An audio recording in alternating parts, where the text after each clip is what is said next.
वतन की आवाज़ में आपका खैर मकदम है। आइए देखते हैं चंद तफसीलात।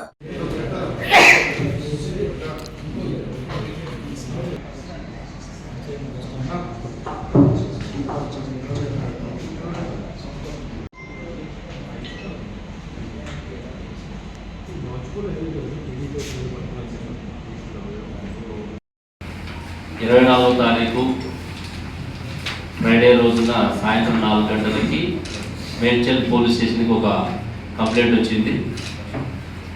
అందులో ఓఆర్ఆర్ దగ్గర కండ్లకోయ ఎగ్జిట్ నుంచి మునీరాబాద్ పోయే రూట్లో ఓఆర్ఆర్ కింద కల్వర్ట్లో ఒక గుర్తు తెలియని మహిళ మృతదేహము ఉందని చెప్పిన కంప్లైంట్ తోటి ఇమీడియట్గా మేడ్చల్ సిఐ సత్యనారాయణ వాళ్ళ టీము, మేడ్చల్ ఏసీబీ అందరూ కూడా ఆ స్పాట్కి వెళ్ళి ఆ సీన్ విజిట్ చేయడం జరిగింది. ఆ రోజు వరకు మనకి ఆ మహిళ ఎవరో తెలియదు. ఇమీడియట్గా ఎఫ్ఐఆర్ నమోదు చేసుకొని మనం సెక్షన్స్, పాత సెక్షన్లు అయితే 302, 201, బిఎన్ఎస్ యాక్ట్ ప్రకారం 103, 238 బిఎన్ఎస్ కింద ఎఫ్ఐఆర్ నమోదు చేసుకొని ఇన్వెస్టిగేషన్ స్టార్ట్ చేయడం జరిగింది. ఇమీడియట్గా డెడ్ బాడీని పోస్ట్ మార్టం చేయించటకు టీమ్ ఆఫ్ డాక్టర్స్ తోటి, ఆ తర్వాత అక్కడ సీన్లో దొరికినటువంటి ఆధారంగా ఆమె కట్టుకున్నటువంటి శారీ, తర్వాత ఆమె ధరించినటువంటి ఆభరణాలు, వీటన్నింటినీ ఇమ్మీడియట్గా ఫొటోస్ తీసి మా టీం అందరూ కూడా సర్క్యులేట్ చేయడం జరిగింది లుకౌట్ నోటీస్ ద్వారా. చుట్టుపక్కల ఉన్నటువంటి సంగారెడ్డి, మెదక్, సిద్దిపేట, రాచకొండ, హైదరాబాద్, సైబరాబాద్, కామారెడ్డి, నిజామాబాద్ అన్ని జిల్లాలకు కూడా వీటి సర్క్యులేట్ చేయడము. ఇమీడియట్గా నెక్స్ట్ డే అంటే నిన్న మనకి ఆ లేడీని వాళ్ళ యొక్క బంధువుల ద్వారా గుర్తించడం జరిగింది. ఆ లేడీ మన పేరు శివానంద, ఏజ్ 45 years, భర్త సాయిలు, ఈమెకి ఒక పాప, 2 అబ్బాయిలు ఉన్నారు. ఈమె అక్కడ వాళ్ళ ఇంట్లో గొడవ పెట్టుకొని వచ్చేసి ఇక్కడ ప్రాంతంలో కొద్ది రోజులు కొంపల్లి, కొద్ది రోజులు కుషాయగూడలో షెల్టర్ తీసుకొని ఉంటుంది గత ఒక 6 నెలల నుంచి. ఆ తర్వాత మనకి నిన్న లేడీ ఐడెంటిఫై అయిన తర్వాత ఇమీడియట్గా వాళ్ళు ఇచ్చినటువంటి కుటుంబ సభ్యులు ఇచ్చినటువంటి కొన్ని ఆధారంగా నెంబర్ తీసుకొని ఆ ఫోన్ని ట్రాక్ చేయడం ద్వారా మనకి నేరస్తుడు గుర్తించడం జరిగింది. ఈ నేరస్తుని పేరు షేక్ ఇమామ్.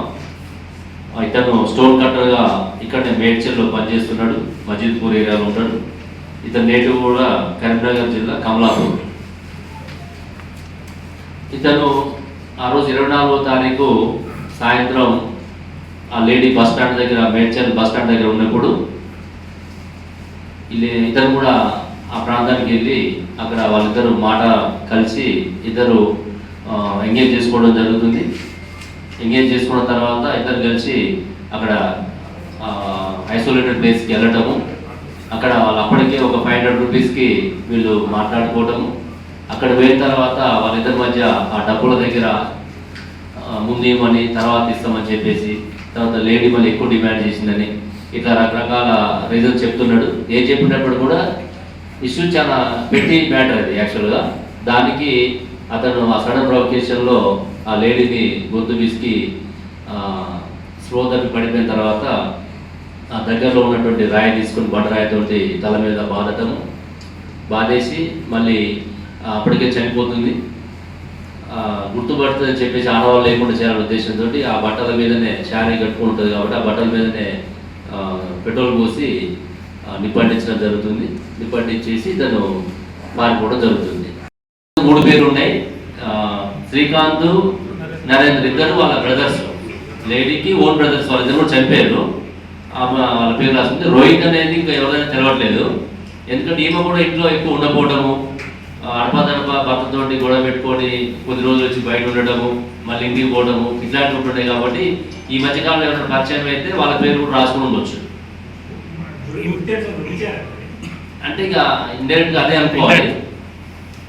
ఈమె జాబ్ ఏమైనా చేసేస్తారు లేదా మా రూమ్లో ఉండదు మెయింటెనెన్స్ అంటే జాబ్ అంటే లేబర్ పని చేసుకుంటుండేది, రూమ్లో ఉంటుండే. వేరే ఒక పర్సన్తో కూడా లివింగ్ రిలేషన్లో ఉన్నది. గత గత 3-4 రోజులు అతను కూడా టచ్లో లేదని చెప్తున్నాడు. ఫస్ట్ మనం అనుమానంతో అతను కూడా తీసుకురావడం జరిగింది. ఆ తర్వాత మనం రూల్ అవుట్ చేసుకున్నాం. అసలు నేరస్తులు పట్టుకున్న తర్వాత మనకి మిగతా వాళ్ళందరినీ కూడా ఈ కేసులో మనం ఒక 4-5 అనుమానాస్పదంగా అదుపులో తీసుకుని విచారించడం జరిగింది. అసలు నేరస్తులు మనం పట్టుకున్న తర్వాత వాళ్ళ రోల్ లేదని చెప్పేసి మన నిర్ధారణ అయిన తర్వాత వాళ్ళు పంపించడం జరిగింది. సార్ అంటే ఇద్దరు పిల్లలు ఉన్నారు కదా, ఈవిడికి భర్తకి గొడవలు ఉన్నాయా ఫ్యామిలీ పరంగా? అంటే అట్లేం లేవు. ఒక కూతురు మ్యారేజ్ కూడా అయింది, ఇంకిద్దరు అబ్బాయిలు ఉన్నారు, ఒక భర్త దగ్గరనే ఉంటున్నారు.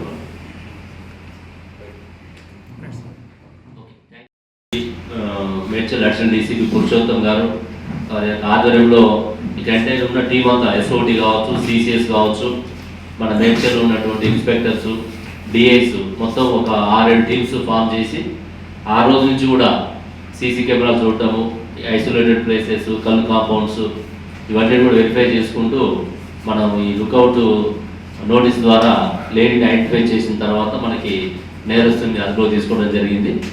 అంటే ఈరోజు మనం మార్నింగే అదుపులో తీసుకున్నాం.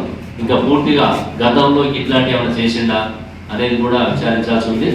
ఇప్పుడు ప్రస్తుతానికి అతని యొక్క మొబైల్ ఒకటి మనం సీజ్ చేసినాం. ఇంకా ఆ యొక్క మృతురాల యొక్క ఫోను, ఇతను వాడినటువంటి బైక్ ఇవి కూడా మనం సీజ్ చేసుకోవాల్సి ఉంది. ఇతన్ని మళ్ళీ పోలీస్ కస్టడీ తీసుకొని ఇతని యొక్క నేర చరిత్ర పూర్తిగా విచారించి రిమైనింగ్ ఏదైతే మన క్రైమ్లో వాడినో బైక్, ఫోన్ కూడా డిటెక్ట్ చేస్తాం. ఈ కేసులో చాలా వితిన్ 48 అవర్స్లో మేము ఆ రోజు నుంచి కూడా మీడియా కూడా చాలా మాకు కోఆపరేట్ చేసింది. డే టు డే అడిగినా కూడా ఎప్పటికప్పుడు ఇన్ఫర్మేషన్ షేర్ చేసుకుంటూ, ఎందుకంటే ఇట్లాంటి గతంలో చాలా జరిగినాయి, సెన్సేషన్ అయిన సందర్భాలు ఉన్నాయి. అయినా కూడా సమయంతో మాకు సహకరించినందుకు మీడియాకి. ఈ కేసులో అడిషనల్ డీసీపీ పురుషోత్తం దగ్గర నుంచి, మేడ్చల్ ఏసీపీ శ్రీనివాస్ రెడ్డి దగ్గర నుంచి, మేడ్చల్ సిఐ సత్యనారాయణ, తర్వాత Dundigal CI Satish, SOT inspector, CCS inspector, తర్వాత జూనియర్ వ్యాలీ inspector Venkatareddy, DIs Medchal DI Sudheer, Shamirpet DI Gangadhar, Dundigal DI Satish, entire team అందరూ కూడా బాగా కష్టపడి సండే వచ్చినా, నేను 26 జనవరి వచ్చినా కూడా ఎక్కడ దీన్ని కేసు నుంచి డివైడ్ కాకుండా ఆ ప్రయారిటీ తోటి సిపి సార్ కూడా ఎప్పటికప్పుడు మమ్మల్ని మానిటర్ చేయటము, గైడ్ చేయటము, వీటన్నిటితోటి ఈ కేసు తొందరగా డిటెక్ట్ చేసినామని చెప్పేసి మేము అనుకుంటున్నాం. వీళ్ళందరూ కూడా తగిన రివార్డ్స్ ఇచ్చి అప్రిషియేట్ చేస్తామని చెప్పేసి మీకు తెలియజేస్తాం.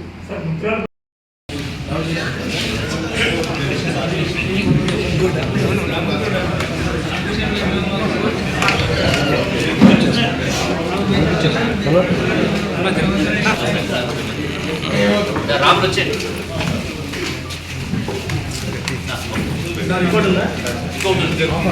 वतन की आवाज़ को लाइक, शेयर, सब्सक्राइब करें और कमेंट बॉक्स में अपनी कीमती राय देना ना भूलें। आइए देखते हैं आपकी और हमारी आवाज़, वतन की आवाज़।